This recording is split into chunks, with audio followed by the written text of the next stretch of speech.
Assalamualaikum warahmatullahi wabarakatuh. Selamat berjumpa lagi dengan pelajaran bahasa Indonesia. Setelah sebelumnya kita mempelajari ini ciri penggunaan bahasa teks deskripsi, baru sampai ini ya, bagian 1, yaitu penggunaan kata umum dan kata khusus atau hiponim dan hipernim, kata khusus dan kata umum, maaf. Nah, kita lanjutkan ke bagian 2, 3, dan 4. Kita ulangi sedikit di penggunaan kata umum dan kata khusus ya. Nah, sudah Bapak terangkan kemarin sedikit hiponim dan hipernim ini. Hiponim ini kata khusus, terus hipernim ini kata umum. Nah, hiponim atau hipernim ini sebenarnya berkaitan dengan sinonim atau persamaan makna kata. Cuman bedanya, kalau hipernim ini kata yang lebih umum, menunjukkan sesuatu yang lebih umum. Nah, hiponim ini kata yang menunjukkan yang lebih khusus. Contoh kata sifat ini, ada baik. Nah, sifat baik ini jika kita hiponimkan, hiponimnya dari hipernim baik ini, kata sifat ini ya, ada jujur, adil, dermawan, dan sebagainya. Jadi ketika kita menyebutkan jenis-jenis sifat baik, berarti itu adalah hiponim dari hipernim ini, baik ya.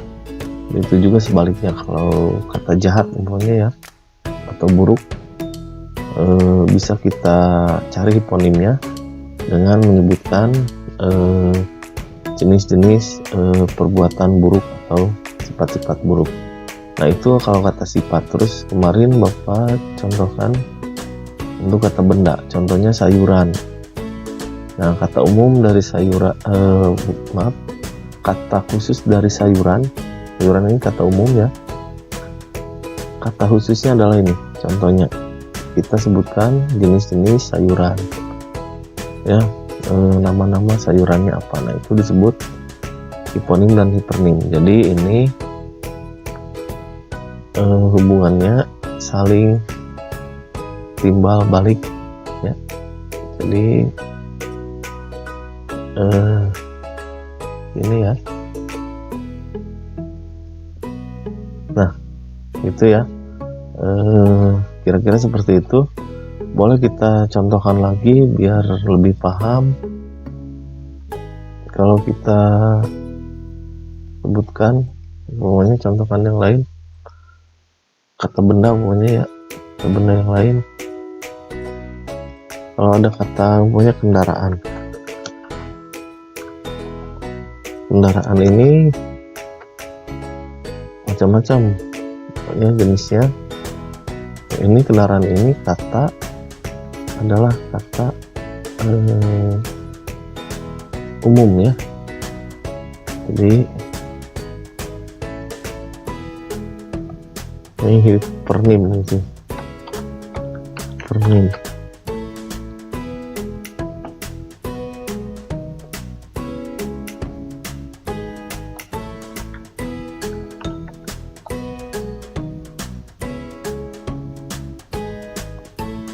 Nah, kendaraan ini adalah hipernim ketika kita bandingkan dengan pokoknya mobil,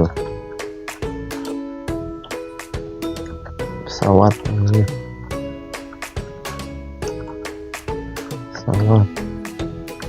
kereta api,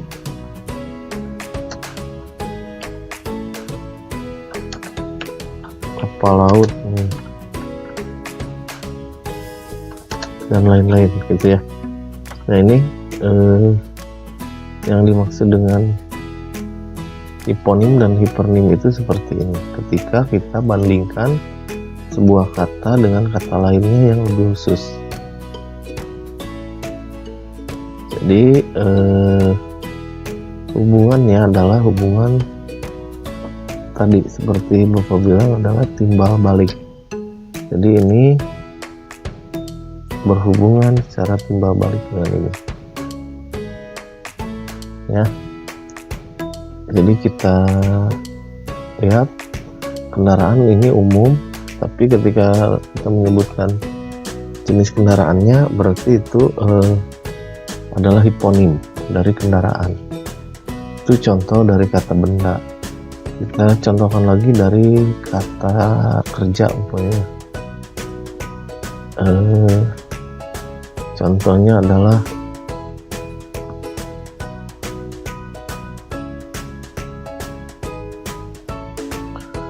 bergerak. Nah, ini adalah kata kerja. Nah, ini bergerak ini macam-macam. Ketika kita bandingkan dengan pokoknya lari umumnya, berjalan, merangkak umumnya,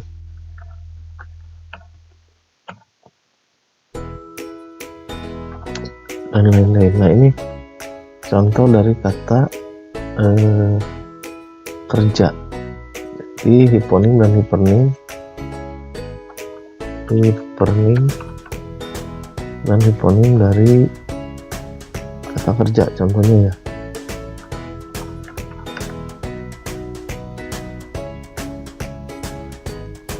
Jadi kalian nanti harus bisa membedakan mana hipernim, mana hiponim. Jadi ketika kalian diberikan perbandingan macam ini, nah ini berarti kalian paham ya. Jadi yang mana kata-kata yang lebih umum, ini bergerak, lari, berjalan, merangkak, ini hiponim jika kita bandingkan dengan ini ya, bergerak. Atau contoh yang lainnya Bapak hapus ini. Pokoknya gini,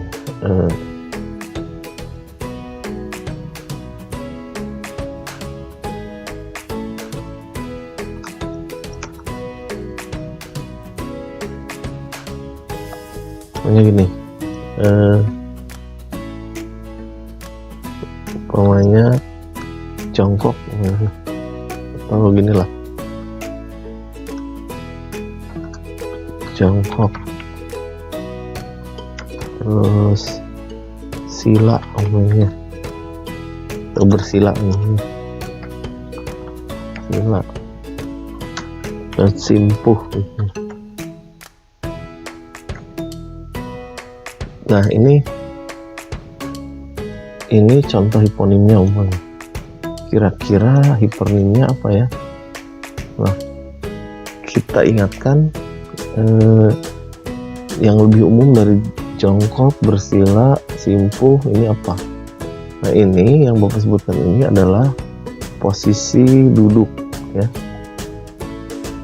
Posisi duduk kita ada jongkok, bersila, simpuh. Nah, ini posisi kita duduk. Nah, ini disebutnya berarti hipernimnya adalah duduk. Jadi ketika kita disodorkan kata-kata ini berarti kata khusus hiponim. Nah, kata umumnya adalah duduk ya. Posisi duduk macam-macam, ada jongkok, bersila, simpuh, atau selonjor gitu ya. Ini posisi kita duduk. Nah, ini yang dimaksud dengan hiponim dan hipernim. Hiponim dan hipernim. Jadi kata umum dan kata khusus. Nah, kita lanjutkan ke ciri yang selanjutnya adalah penggunaan kalimat perincian. Kalimat perincian ini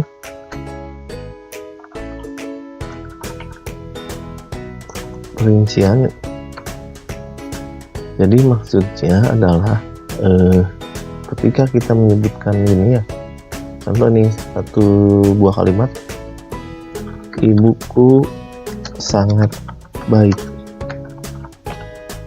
Nah, ini kalimat ini bisa dirinci lagi. Nah, sebelumnya Bapak sebutkan hiponim dari kata baik. Baik ini kan hipernim ya, kata umum, masih umum. Nah, kalimat ini masih kurang rinci. Nah, sifat baik dari ibu ini apa saja bisa kita rinci lagi. Jadi ini kurang rinci kalimat ini ya. Bisa kita tambahkan seperti ini. Ia sangat ramah pada setiap orang.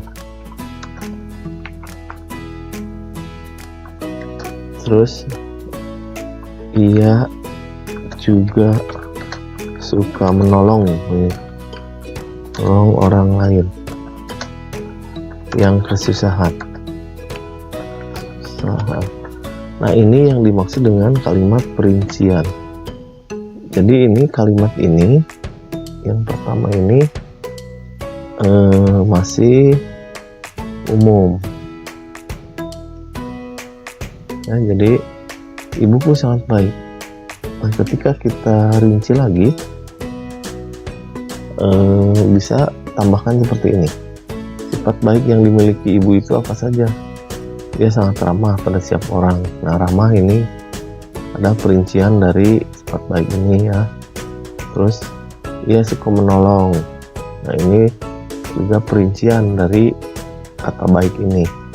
Nah, ini yang dimaksud dengan kalimat perincian. Jadi kalian bisa membuat contohnya lagi ya, kalimat perincian dari ini. Contohnya ya. Nah, ayahku orang yang sabar. Nah, bentuk kesabarannya seperti apa? Kalian boleh tambahkan. Pokoknya ayahku orang yang sabar. Ia tidak pernah marah jika anak-anaknya melakukan sebuah kesalahan. Nah, itu adalah bentuk sabarnya seperti itu. Nah, itu bisa dituliskan seperti itu. Ini yang dimaksud dengan kalimat perincian. Paham ya kira-kira kalian dengan kalimat perincian? Jadi Bapak harapkan kalian bisa membuat sendiri kalimat perincian di halaman ini. Nanti di buku paket kalian ya, halaman 9. Nah, kelinciku manja. Nah, bentuk manjanya seperti apa? Boleh kalian rinci. Nah, ini juga sama. Ini juga boleh kalian bentuk perinciannya seperti apa? Kalian tuliskan. Lihat dari contoh teks yang sudah kalian baca sebelumnya ya. Di halaman 6 kalau tidak salah. Nah, ini sampai halaman bukan 6 ya. Halaman berapa ini? Halaman 3 sampai halaman 5 ya. Kalian belajar merinci kalimat. Nah, itu yang dimaksud dengan kalimat perincian. Nah, yang ketiga kita akan belajar tentang ini. Nah, pilihan kata dengan emosi kuat, lalu citraan dan imaji. Nah, Bapak akan terangkan di video selanjutnya dengan lebih ringkas, dengan lebih rinci, maaf bukan ringkas, untuk pilihan kata dengan emosi kuat dan penggunaan majas. Bapak terangkan dulu sedikit ya. Nah, ketika kalian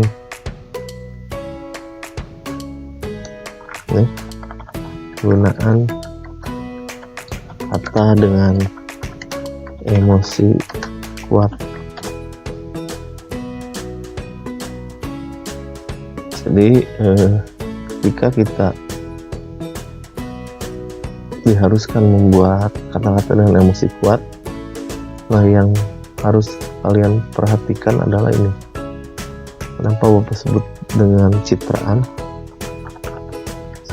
atau imaji ya? Maksudnya gini, yang dimaksud dengan emosi kuat ini kaitannya dengan ini ya, penggunaan imaji atau citraan.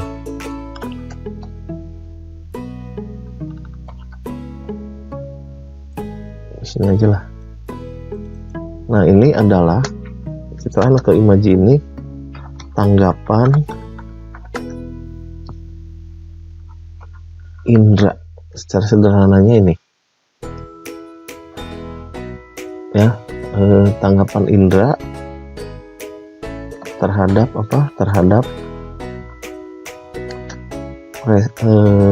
rangsang ya dari luar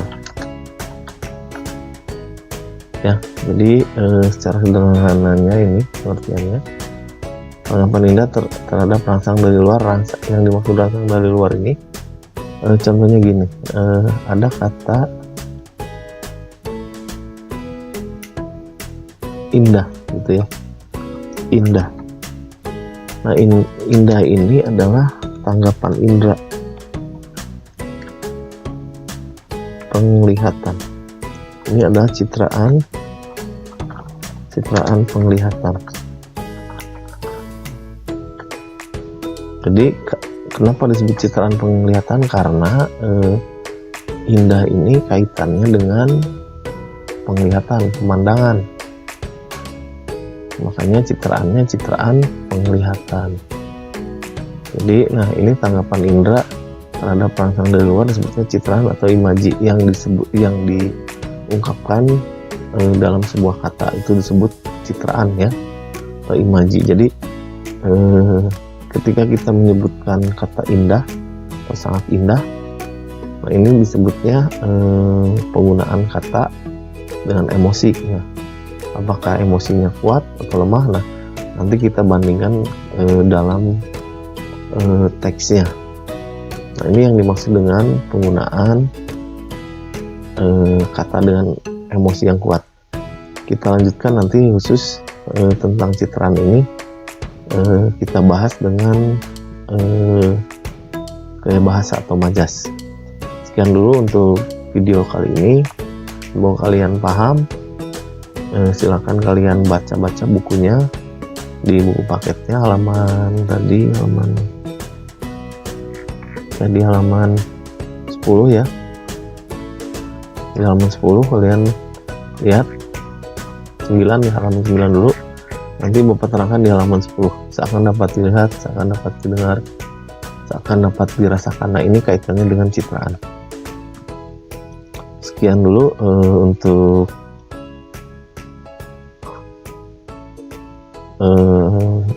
video kali ini. Wassalamualaikum warahmatullahi wabarakatuh.